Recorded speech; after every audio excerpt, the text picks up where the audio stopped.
Hey everyone, you're listening to When Bad Things Happen to Good People, a podcast about censorship and the arts. My name's Todd Sullivan. My co-host goes by the name Oren Barter. Yeah, now I do. And today we're talking about the Autobiography of Malcolm X.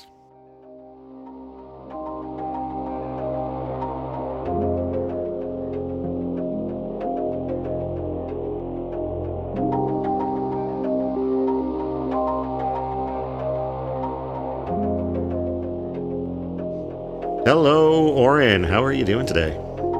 You know what? Pretty awful, but I'm looking forward to this. Yeah? Yeah. I'm not feeling super great either. I don't know. I feel almost like I might be on the verge of coming down with something. I hope that's not true. And if it is true, I hope it's not coronavirus. Mm-hmm. Just feel kind of out of sorts the last couple of days. Don't quite know why. Actually, on top of that, I've had for almost a week now, I've had this massive ankle pain in my left ankle, and I have no idea what I've done to it. I have a suspicion that all I did was like walk on it slightly strangely, and it's all just a result of getting old. You know, your body just starts randomly failing on you. But it's getting a little better. I still limp a little bit, but Swell up? no, not really. I kept looking at it compared to the other ankle, and it didn't look like it was swollen. But I don't know. I mean, I'm not a doctor. Anyway, still hurts. Wah, for me. Yeah, I feel you. I threw my back out. Yeah. That's how you were finally able to get the reading done this time. Yeah, I had a little bit of downtime from work.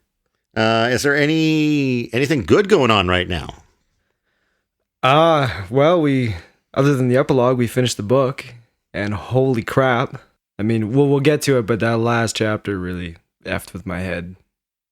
Yeah, I thought, again, as you said, we'll get to it, but there is a lot to say about that last chapter and these last few chapters. And as much as I want to try not to talk too much about our reaction to the book as a whole, because I am planning a separate podcast for that.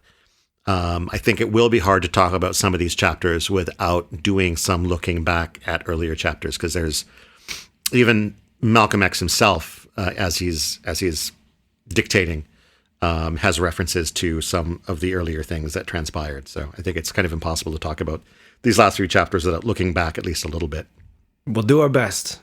We'll do our best, and hopefully not make that final episode really boring and short. It's like, make the final episode unnecessary and or redundant. We liked it. So this has actually been about 5 weeks since we last talked about the Autobiography of Malcolm X. 3 weeks ago, we recorded an episode on Gone with the Wind, which was sort of a fill-in episode as we hadn't gotten the reading done. And then because August had an extra Sunday in it, it's now been 3 weeks since we recorded that episode. So it's been about 5 weeks since the last time we talked about Malcolm X. And going into this episode is a little weird for me because of the 5 chapters that we are talking about, which is chapter 15, 16, 17, 18, and 19, I read the first 2 about 4 to 5 weeks ago. And I read, the first 3 about 4 to 5 weeks ago, and the last 2 like this week. So the last 2 are like fairly strong in my mind. I didn't take very good notes for these last 2, but the first 3 I have better notes for, but my memory is going to be, I think, a little bit more hazy.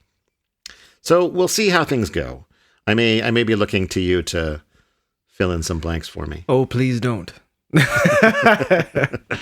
No. I'm already looking at my notes for chapter 15 and thinking, what am I talking about? Hey man, it's good that you've got better notes for the chapters you read forever ago, though. It only helps if the notes that I took actually remind me of things. But let's feel it out. Let's see what happens. All right. We start with chapter 15, which is called Icarus. And I remember the last time we talked about the Autobiography of Malcolm X, we were looking forward to this chapter and sort of making some kind of testing the odds to see who Icarus would turn out to be. And if memory serves me correctly, when it came to actually reading this chapter, there wasn't an Icarus. Yeah, not really, eh? I mean, I guess an argument could be made either way, that it was either Malcolm or Elijah. But it's not really, like you say, it's not really clear cut, right? Yeah. It feels almost more like the name of the chapter might have been not necessarily so much this was an Icarus story or this person was the Icarus figure, but more maybe a warning that someone had that potential, that someone could have gone that route maybe. Okay. I don't know. All I have is like I read through the whole chapter, then I got to the end of it, and I put down the note, "No one was Icarus?" ? Exclamation mark. It's like you get through all that, and there's nothing there. But what the chapter was about, I think, for the most part, was about Malcolm's place and, in a sense, the Nation of Islam's place in the growth of the civil rights movement in the 1960s.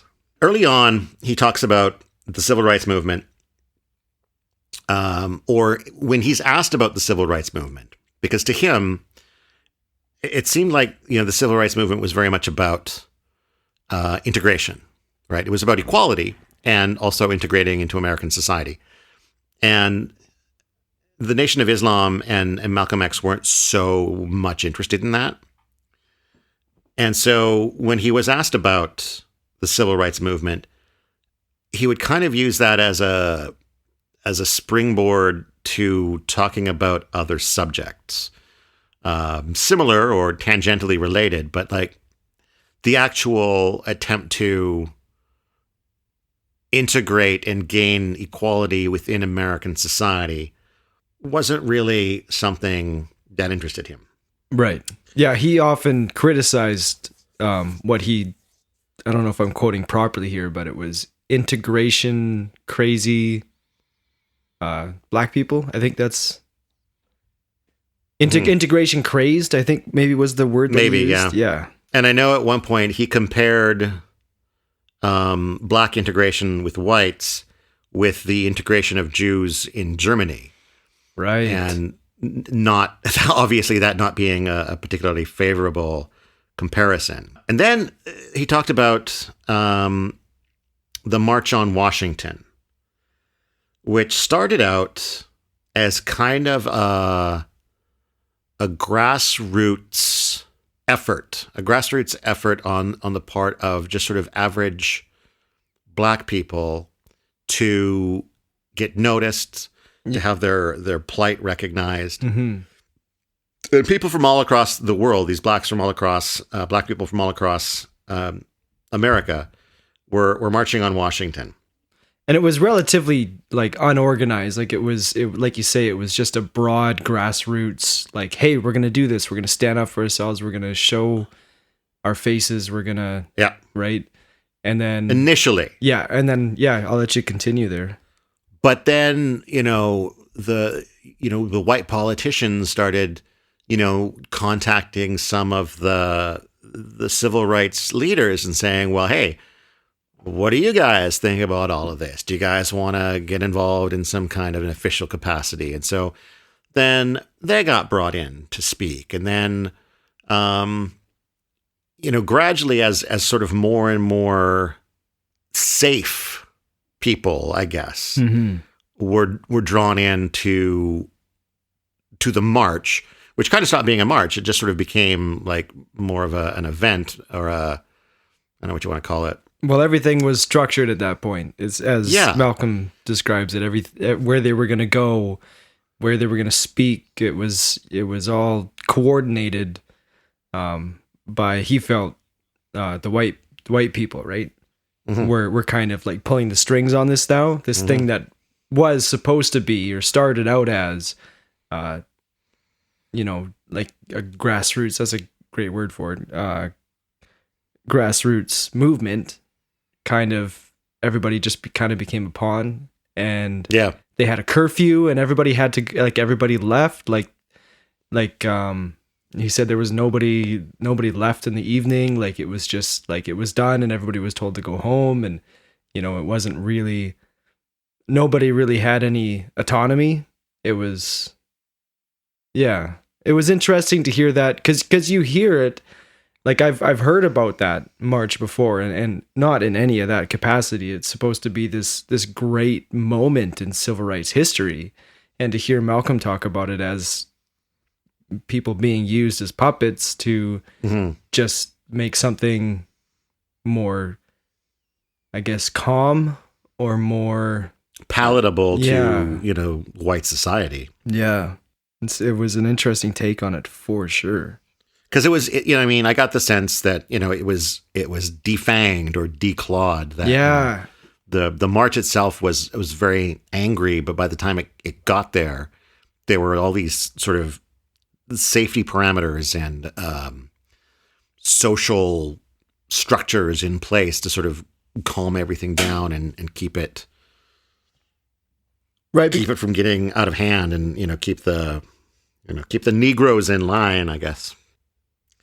And then sort of the final anecdote in that chapter that I have a note for is about him.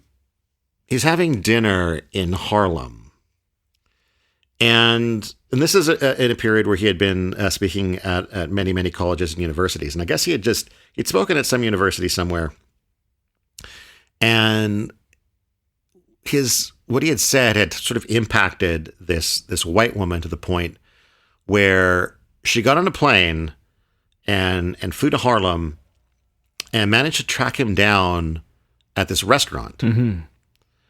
And she said to him, like, your message really resonated with me. And as a white person who wants to help, what can I do? And he told her nothing. Yeah. Which, and he clearly put that in the book for a reason. He did. Yeah. And I'm clearly bring it up for a reason. Yeah, I'm sure he said that to so many people. I'm sure he's been asked that a lot. But I think maybe the lengths to which this woman went really struck a chord with him. And again, it's something that comes up later on. Well, that's the thing, is that he, later in the book, and not to get into details, but he ends up looking back and regretting that message. But that was the message that he had at the time. That was, he was, again, he was a member of the Nation of Islam, which is preaching, black superiority, black, essentially, separation. Mm-hmm. And so, yeah, how would they want any assistance from, white people? It's like, guys, you've done enough. You can stop. Yeah. Yeah.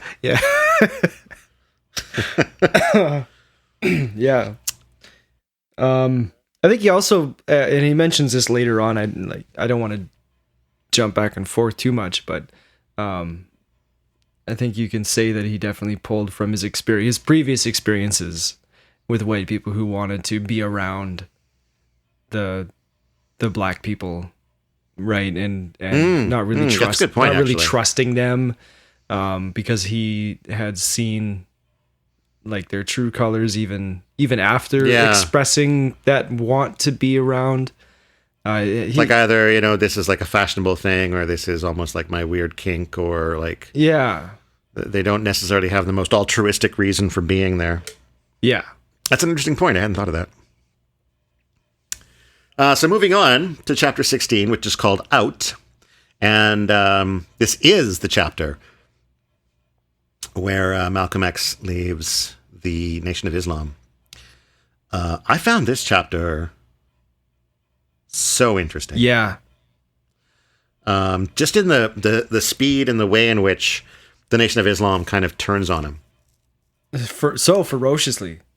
Yeah. So at the beginning of this chapter, Elijah Muhammad is becoming more and more ill. I don't know if we talked about it much in the past, but he had, I don't know if it was asthma or just sort of general bronchial breathing issues. Mm-hmm. But he was eventually moved to sort of, was it Arizona or someplace with like a warm desert climate? Philadelphia? No. Phoenix? No, that was where... Phoenix. That's where he was. Phoenix, Arizona. Phoenix? Yeah. Yeah. And so he's been getting more and more ill, and so Malcolm has been taking on more and more of the duties. But that is leading to a certain amount of jealousy in the ranks of the Nation of Islam. He doesn't go into a whole lot of detail there. And in fact, to, I guess, Malcolm's credit, even as things kind of fall apart with the Nation of Islam, he doesn't do a lot of finger pointing. No, if anything, he tries to deflect. Yeah. He Yeah. You know, and I mean, this is just one person's account, but he's been very, very truthful and reasonable. So it's hard to say that he would be anything other than that in this chapter as well. I tend to believe that his experience is reality. Yeah. To a pretty good extent. But yeah, he really, can we, should we talk a little bit about, what happened with Elijah? Yeah. So, I mean, this is really, I think, throughout the book, the only negative thing that he had to say against Elijah, which is that Malcolm ends up finding out that Elijah Muhammad had been having affairs, or allegedly having affairs, and impregnating it was his secretaries, right? Yeah. It was two secretaries had 4 children. Yeah, and there had been paternity suits filed against him. Well, and both of those secretaries were kicked out of the Nation of Islam as well. Yeah. And it reflected back on Malcolm's brother, who had been kicked out of the Nation of Islam for the same thing. He had been kind of fooling around with one of the secretaries at one of their temples. And Malcolm did broach this subject like way back when he was talking about that. He would say that some brothers were, what's the word? Not expelled. Was it expelled?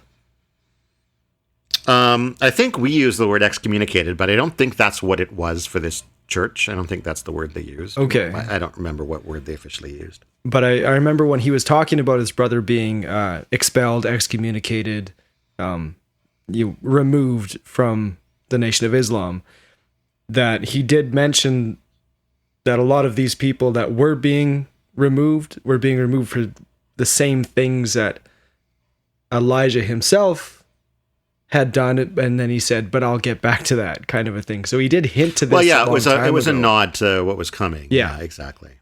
So I've been waiting for quite a while to like, what did this guy do? You know? Yeah.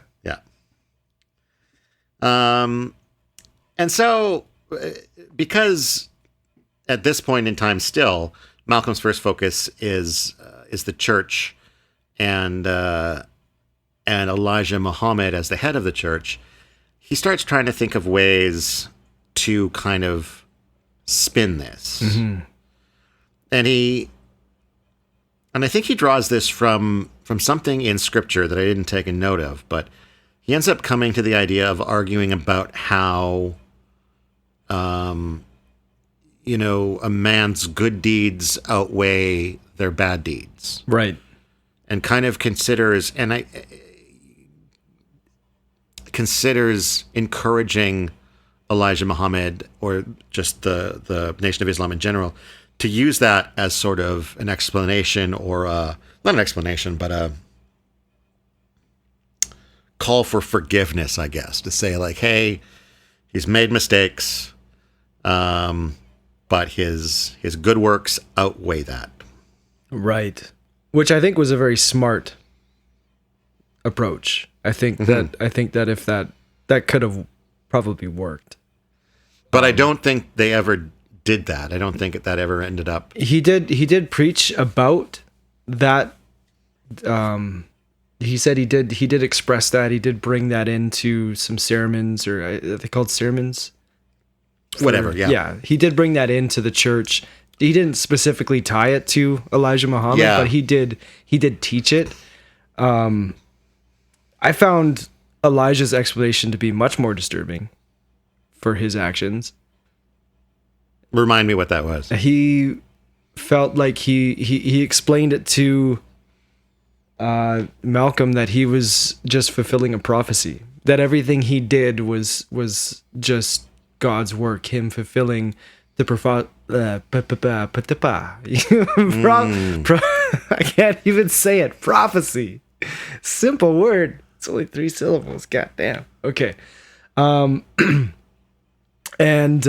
he kind of likened himself to I don't really know the Bible stories. You'll know more, but he brought up Sodom and Gomorrah.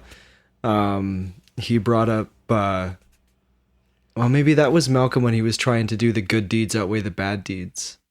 I'm getting my signals crossed here a little bit, but it really did disturb me. Like all of this, him being God's messenger, and really just he starts to feel like he's taking on some sort of deity role, to try and make up for the fact that he's just been a really not a great human being.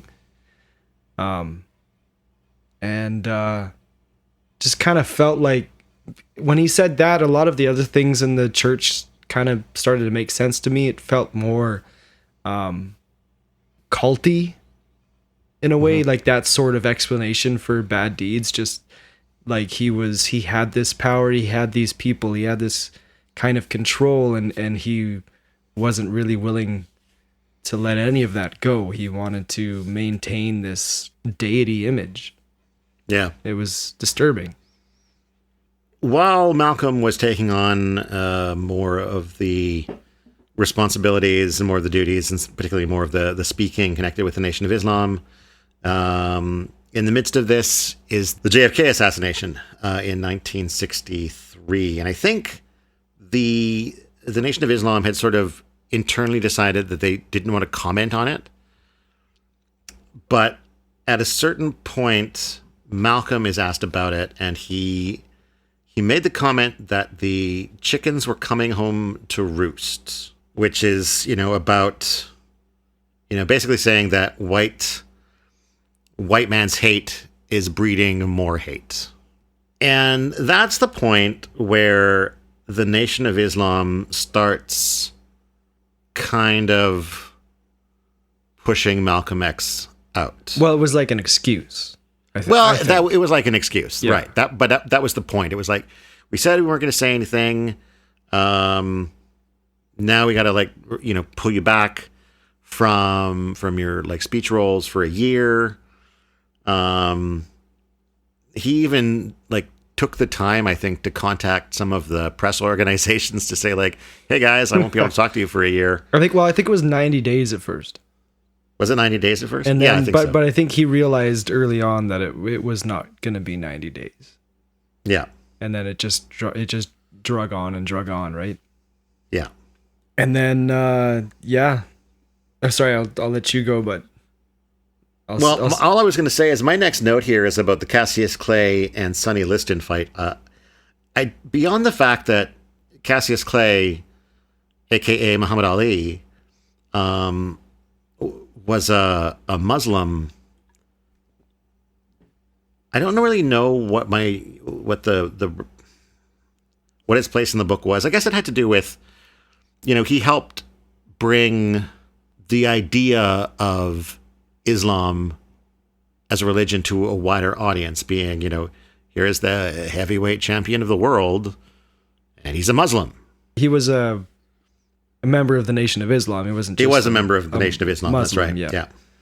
So, but I think for a long time, that would be the primary Muslim group in the United States. Yeah, I would think so. When you hear his account of going to Mecca, it was like an American Muslim was such a foreign concept to them. Around this time, Malcolm finds out that there's sort of been orders put out for his death. Mm-hmm.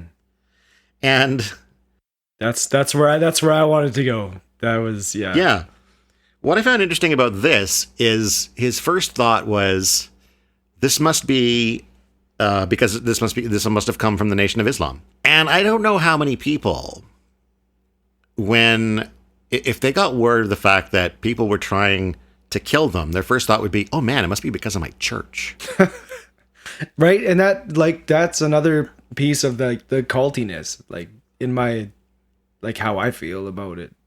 Well, see, what that made me think of is that, like, except for the fact that there were references in past chapters to the fact that the Nation of Islam sort of had I don't want to say like a military unit, but they had people that were like trained in combat as like kind of security and bodyguards. But other than that, this is the first reference I've heard to the Nation of Islam wanting to fuck people up. And like the way he describes it, he's like, yeah, if there's so many brothers out there that if Elijah told them to kill me, that they would do it in the name of the church. Like it's almost like it was a common thing, or that's exactly what my thought was. Like, then this can't be the first time the Nation of Islam has, at the very least, talked about, if not actually gone through with killing someone, for Malcolm X to go, oh, this must be the Nation of Islam trying to kill me. Yeah. And I guess it's understandable that if there had been murders related to that in the past, it's not something Malcolm X would have brought up in his autobiography. But it does definitely stand out a little bit to me. Oh, huge. Yeah. I mean, it makes you wonder, like, Malcolm was a pretty big part of the church. Is there any chance that he had his hand in any previous? Yeah. It makes you wonder. I mean, and like you say, would he talk about it? Oh, yeah, no, certainly. Probably not, right? Yeah. We don't know. We weren't there. But it's like you say, like if your first thought is, oh, it's my, previous employers or my previous church or whatever, kind of not. You must have a reason to think that they're capable of that, right? Yeah, exactly.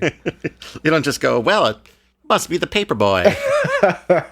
Yeah, he never did like me. But he doesn't sweat it too much. And he starts working on his own separate organization from the Nation of Islam, which I have written down as Muslim Mosque. I think it's supposed to be incorporated, maybe? Muslim Mosque Incorporated. That I forgot the C, so I've got Muslim Mosque in. Yeah, no, it was Inc. Okay. And that really didn't make sense to me either, but yeah, Muslim was it just Muslim Mosque Incorporated? That was it? Yeah. Okay. Maybe he had to open it as a business. Maybe. Tax write-offs. I guess so. And it's at this time that he decides he wants to make the pilgrimage to Mecca. Right. So he goes to see his sister, Ella, who it turns out had already been saving up money for her own trip to Mecca. But out of the goodness of her heart, she loans Malcolm the money so that he can take the trip first. And he's gone for a long time. He is gone for a long time. But before he goes, and while he's gone, the whole process, especially I think for an American Muslim, to get into Mecca is kind of insane. Right. He needs to get written permission from, I can't remember his name now. Doctor, do you have it written down? I don't have it written down, but yeah, he basically needed to get written permission even just to fly in. Oh, I thought it was to actually get to Mecca. I didn't think he needed written permission just to fly into. Well, I think he flew into Cairo, didn't he? He needed, well, yeah, but I thought he needed some kind of special approval on his passport in order to actually get into the country. And then from there, he needed additional permission to get in. I think I could be wrong. Okay. We're now in my bad note area. So. Okay. But I do know that he did need to talk to someone either in America or in Europe or something first before he could even I shouldn't say before he could, before he did board the plane. Does that sound right to you? Yeah, sure. I didn't take notes, so I'm just gonna go with whatever what you wrote is gospel to me. And Mecca, I had to look this up. Is basically it's the historical city that the Prophet Muhammad was born in. Isn't he buried there too? That could be. Okay. But it's also where he was born. Okay. And you're not allowed in unless you're a Muslim. And even then, you've got to kind of prove your standing. You've got to prove your faith. You've got to prove that you're worthy. Now, was that for everybody or was that just for Americans? I think there was definitely more restrictions for him because he was from America. Yeah. Oh yeah, certainly. I think it's one of those things that it all depends on your circumstance. Yeah. And coming from America, it did mean he was under a lot more scrutiny. Which is why he needed that letter of approval. Yeah. And even then, he had to end up going in front of some kind of a judge, and then trying to tell the judge, prove to the judge or argue to the judge the strength of his faith and the strength of his convictions, and to try to get permission to enter.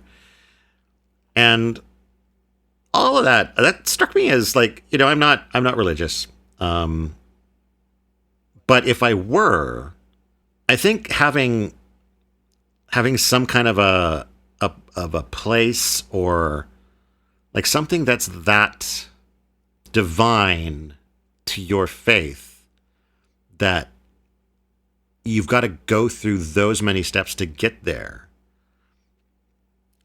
I think being able to go through that process would be profoundly moving. You know what I mean? I'm not sure I follow. Are you saying that having to jump through those hoops is in some way would strengthen your faith, or are you saying that it was a stressful situation? No, obviously it would be stressful. That's, yeah. I remember him saying okay. I think I know what you're that talking everyone, not every Muslim has to, but I think every Muslim is encouraged to go and travel to Mecca and do the visit to Mecca. Mm-hmm. It's a very important part of the faith.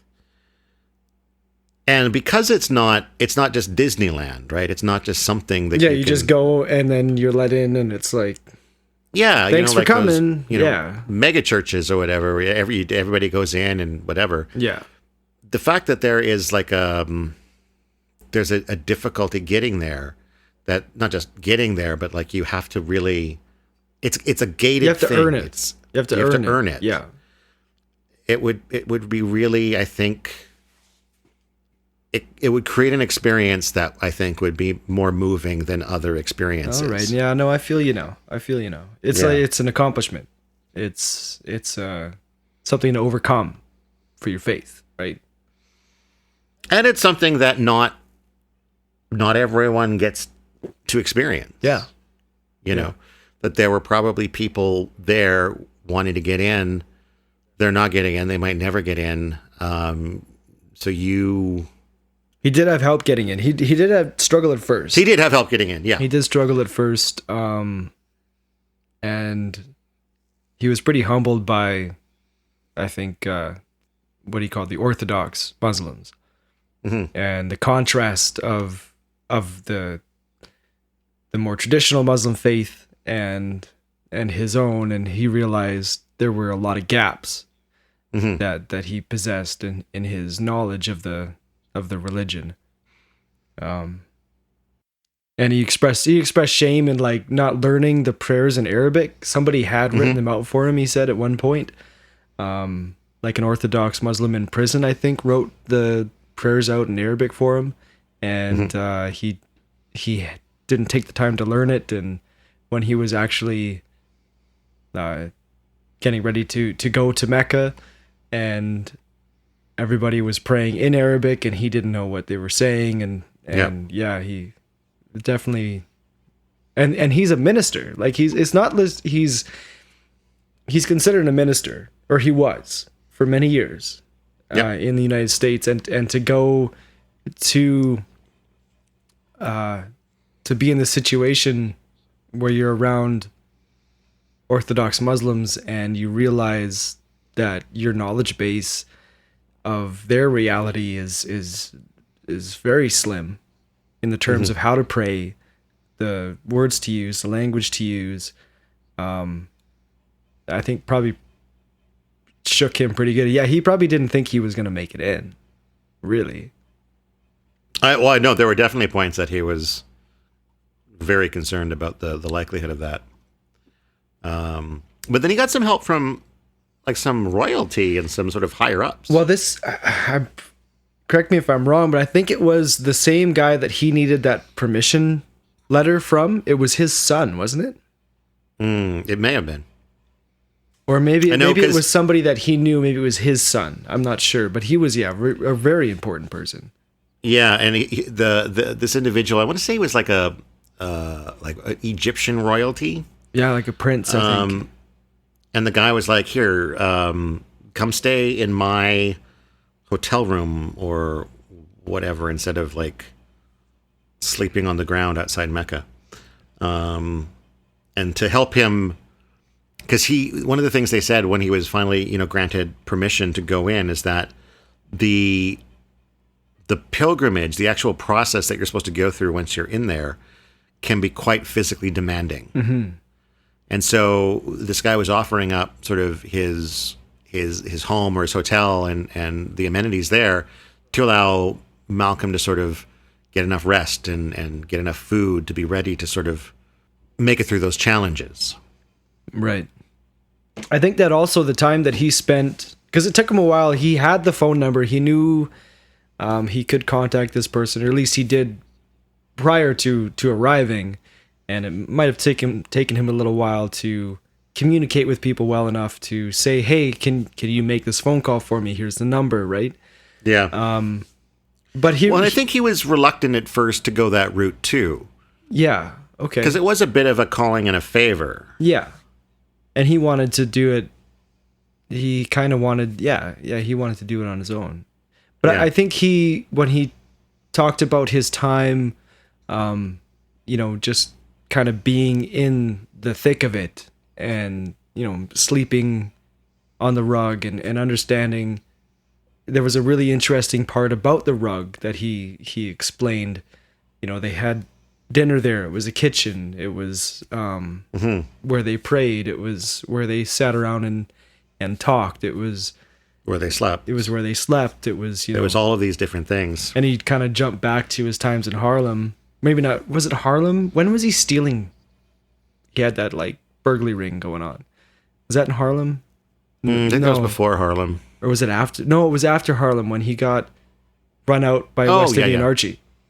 Yeah. And he remembered that rugs were a big ticket item. Right. Because they're worth a lot of money. And he didn't understand it back then, but he does now. There's so much care that goes into these things because in other parts of the world, rugs are very, very important. Mm-hmm.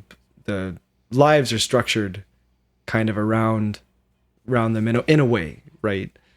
And I think he regards his time kind of slugging it just as richly as he regards his time, as you say, calling in the favor, being a little more pampered. I think he took away from being around like real, honest to God Muslims. Mm-hmm. Yeah, that was an interesting. I enjoyed that part of the book, and I think it was during his time in Mecca too that he kind of abandoned the Nation of Islam faith to take up the Islamic faith.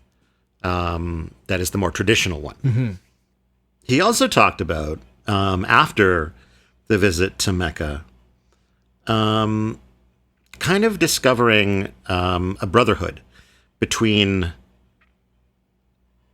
all races. Right. Yeah, this was big. And he sort of had his first moment, I think, of realizing that not every white man was bad. You know, he talked about how there were, you know, everybody was treating each other equally.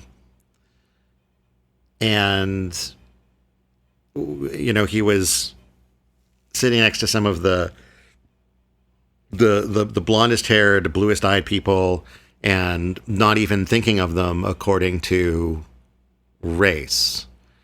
And initially, because he talked about how he thought that Islam had a way of uniting everybody in an equal way that would tear down sort of racial barriers. And my first thought was like, well, what is it about Islam compared to any other religion that might do that? But then he talked about, again, the experiences on the rugs and in these sort of communal situations, and talking about how, like, everyone, regardless of their skin color, was eating from the same pot. Mm-hmm. Everyone was drinking from the same cup of water. Everybody was sleeping. Yeah, everybody washed in the same water. Everybody is sleeping on the same rug, just inches from each other. And when they're on the pilgrimage, they're all dressed the same. Yeah. It doesn't matter doesn't matter your race. It doesn't matter your social standing. Everybody wears the same thing for the pilgrimage. And it does seem like as much as that kind of an equality might be a message that you'd hear from Jesus, it certainly doesn't seem like a message that you would get from, you know, Western European, North American Christianity as a whole.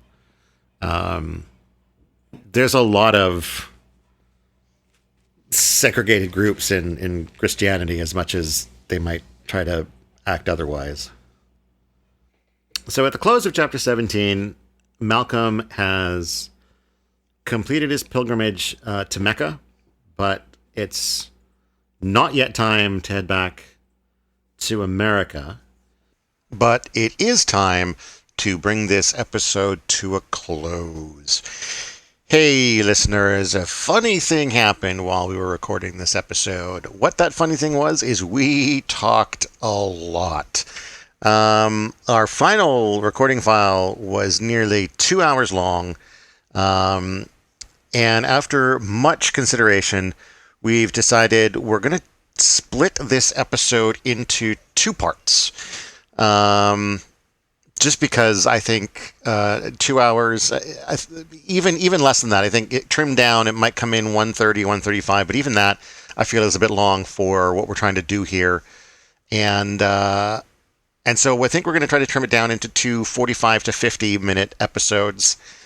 So unfortunately, we won't be getting to the end of, you know, the chapter section of the Autobiography of Malcolm X this week, but we will be finishing that up next week, or not next week, next episode, which will be the 3rd week in September, and then we'll follow that up with the epilogue and the discussion of the of Spike Lee's Malcolm X film after that.